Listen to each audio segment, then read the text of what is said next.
Isa? Ayan, 1 kilo beef teriyaki. Para sa dugi-dugi natin. Ito, try ko nga ito sa kanila.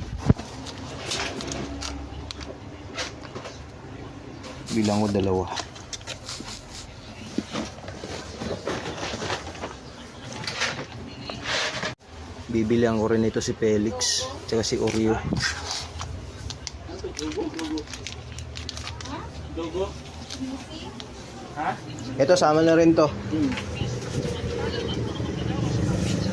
Dalawa. Try ko to sa kanila oh. Ito seafood. Kasi ito surfing favorites. Ito na lang. Try ko lang sila nito kalahati. Masarap yan. Dugay na kaya ka diri ba? Pag shoutout sa simuang mga kuan mo. Simuang mga amigo. Wala ka din mga amay ko na to, bay. Wala na bay. Nasa malayo, bay.